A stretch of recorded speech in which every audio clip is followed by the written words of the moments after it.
Today we are discussing about the second unit, series and parallel RLC circuit. In series circuit, this is the example of series circuit RLC which are connected in series and this is the AC source. ठीक है, तो अब इस RLC circuits में हमको सबसे पहले क्या करना है? सबसे पहले इसमें XL और XC निकलेगा. What do you mean by XL? XL is the inductive reactance. तो XL इसका इंडक्टिव रिएक्टेंस जो कि कैसे निकलेंगे? ओमेगा एल का 2πfl जिसकी यूनिट्स ओम होती है. उसके बाद इंडक्टिव कैपेसिटेंस, फिर हम कैपेसिटेंस निकालेंगे, रिएक्टिव कैपेसिटेंस, उसका फार्मूला है 1/ωc 1/ωfc जिसकी यूनिट ओमेगा है. This is the magnitude. अगर वेक्टर क्वांटिटी में हम बात करें फेजर में तो इसके साथ प्लस जे और ऐड होगा और यहाँ पर माइनस जे XC होगा. This is the vector and this is the magnitudes. ये एंगल के साथ है. अब उसके बाद फिर जब XL XC निकल गया इसमें, उसके बाद हमें टोटल इसका इम्पिडेंस निकालना है. This is the total impedance of the circuit. तो इसमें हम कैसे निकालेंगे? R जो कि रियल पार्ट है plus JXL minus JXC, this is the imaginary part. Then R plus JXL minus XC, ये एक इमेजिनरी एंड रियल एक्सिस है. तो Z is the complex impedance, complex number है ये. इसको हम निकालने का जो तरीका है वो है फिर Z का मैग्नीट्यूड और Z का एंगल. Z का मैग्नीट्यूड कैसे निकालेंगे? R का square plus XL minus XC का square. This is the polar form. ये रेक्टेंगुलर फॉर्म है, ये पोलर फॉर्म है. उसके बाद थीटा कैसे निकालेंगे? tan inverse XL minus XC by R. ये Z निकालने का तरीका हो गया. Z का मैग्नीट्यूड, इम्पिडेंस जो इसकी यूनिट ओम होती है, ये इसका एंगल. उसके बाद नेक्स्ट हम इसमें फिर क्या लगाएंगे? ओम्स का law. Ohm's law in AC circuit I is equal to V upon Z. तो यहाँ पर Z इस्तेमाल होगा इन AC में.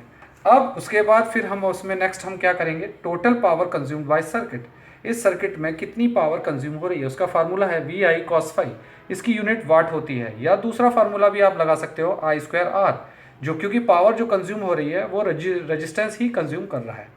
उसके बाद रिएक्टिव पावर में VI sin phi, और आप दूसरा फार्मूला भी लगा सकते हो I स्क्वायर X, क्योंकि X ही रिएक्टिव पावर लेता है, चाहे वो कैपेसिटर हो चाहे वो इंडक्टर हो. इसकी unit VAR, voltage ampere reactive. And तीसरा is the apparent power V into I, और इसको निकालने का दूसरा तरीका है √P square plus Q square. इसकी यूनिट होती है VA, वोल्टेज एम्पियर. और तरीका इसका एक और फार्मूला है I स्क्वायर Z. तो इस तरीके से तीन पावर्स आपसे निकलवाई जाएगी. PQS, active, reactive and apparent is the 3 powers. उसके बाद इसमें नेक्स्ट अब हम इसमें ये कितनी वोल्टेजेस हैं, रेजिस्टेंस के पास कितनी वोल्टेज है, अगर वो निकालना है तो I, उसमें करंट कितना फ्लो कर रहा है I into R. I is the phasor. And फिर उसके बाद VL, तो प्लस JXL क्यों? क्योंकि इसका फेजर. फिर उसके बाद VC minus JXC, this is the फिर वेक्टर फेजर. उसके बाद इन तीनों का एडिशन ही total supply of the voltage of the supply, जो हमारी जनरेटर की सप्लाई है वो इन तीनों का एडिशन है. तो ये तीनों का addition is supply of the generator. उसके बाद इसे निकालने का फिर formula, this is the real part, this is the imaginary part. तो इसलिए हम J का इस्तेमाल करेंगे. J इस्तेमाल करने के बाद अगर फिर V निकालना है, टोटल V, तो VR का square plus VL minus VC का स्क्वायर. और थीटा, इसका V का थीटा निकालना है तो ये फार्मूला. तो इस तरीके से ये एक हमारा RLC सर्किट का रिजॉल्व किया. उसके बाद नेक्स्ट इसमें हम पावर फैक्टर भी निकालेंगे. Power factor is cos phi. उसको निकालने का फार्मूला क्या है? R by Z. तो R आपको गिवन होगा, Z अभी आपने निकाल रखा है. ये मैग्नीट्यूड, Z आपको इसमें मैग्नीट्यूड की ज़रूरत है.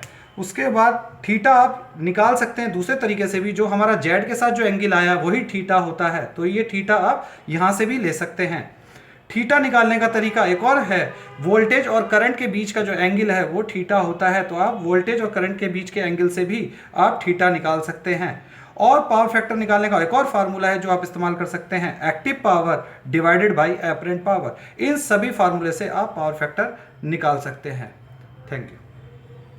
बस इतना सही था.